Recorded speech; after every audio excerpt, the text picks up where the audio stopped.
তবু মনে রেখো, যদি দূরে যাই চলে, যদি পুরাতন প্রেম ঢাকা পড়ে যায় নবপ্রেম জালে, যদি থাকি কাছাকাছি দেখিতে না পাও ছায়ার মতন আছি না আছি, তবু মনে রেখো, যদি জল আসে আখি পাতে, একদিন যদি খেলা থেমে যায় মধুরাতে, তবু মনে রেখো, একদিন যদি বাধা পড়ে কাজে শারদ প্রাতে, মনে রেখো, যদি পড়িয়া মনে ছলো ছলো জল নাই দেখা দেয় নয়ন কোণে, তবু মনে রেখো। আমরা এখন দোতলায় উঠে এসেছি। নিচতলার মতো দোতলাতেও বিভিন্ন পারিবারিক ছবি দিয়ে সাজানো। ঘুরে ঘুরে দেখছি, ভালো লাগছে। যদিও খুব বেশি বড় নয়, তবুও দেখার মতো অনেক কিছুই আছে। যারা রবীন্দ্রনাথকে ভালোবাসেন, রবীন্দ্রনাথ সম্পর্কে জানতে চান, তারা কিন্তু অনায়াসেই এই জায়গাটা পরিভ্রমণ করতে পারেন। আশা করছি আপনাদের ভালো লাগবে। রবীন্দ্রনাথের ছোটোবেলার ছবি দেখা যাচ্ছে, বিভিন্ন রকমের ছবি, বৃদ্ধ বয়সের ছবি, বিভিন্ন সময়ের ছবি এখানে আছে, যেগুলো দুষ্প্রাপ্য। তো এখানে আসলে আপনারা সেই সব ছবিগুলো দেখতে পাবেন। রবীন্দ্রনাথের যে কবিতাগুলো ভালো লাগতো না শুনেছি, উনি এমনভাবে সেই কবিতাগুলো কেটে ফেলতেন যেন একটা শিল্পকর্ম হয়। কবিগুরুর কিন্তু ড্রয়িংয়ের হাত ছিল খুবই চমৎকার। আমরা বিভিন্ন সময় সেটা দেখেছি। এখানেও কিছু ছবি আছে। আসলে কবিগুরু ছিলেন বহুমুখী প্রতিভার অধিকারী।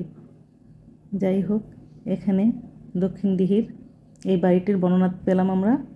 এখানে মৃণালিনী দেবী বাচ্চাদের সাথে আছেন। দোতলার বারান্দা থেকে দক্ষিণ দিঘির এই বাড়িটির অর্থাৎ রবীন্দ্র কমপ্লেক্সের পুরা দৃশ্য দেখা যাচ্ছে। অসাধারণ সৌন্দর্য। আমি এখন সময় করেছি, তোমার এবার সময় কখন হবে? সাজের প্রদীপ সাজিয়ে ধরেছি, শিখা তাহার জ্বালিয়ে দেবে কবে?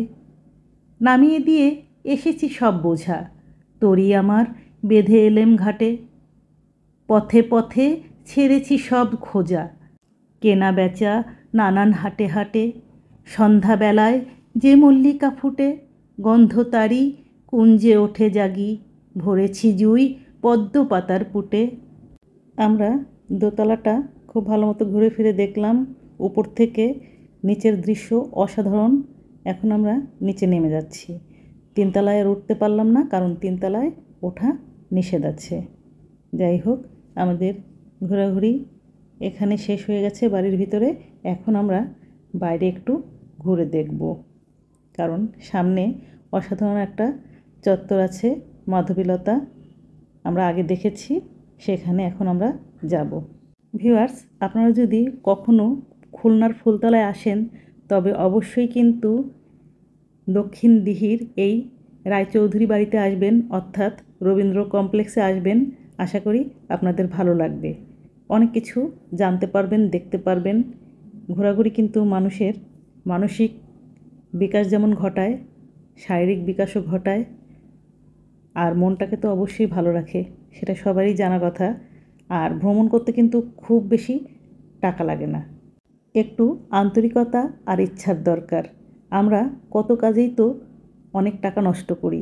সেই টাকাটা আমরা যদি ভ্রমণে ব্যয় করি, তাহলে নিজের দেশটাও জানতে পারি, আর এটা মনের কিন্তু অসাধারণ একটা খোরাক হয়, যেটা আমাদেরকে সুস্থ থাকতে সাহায্য করে।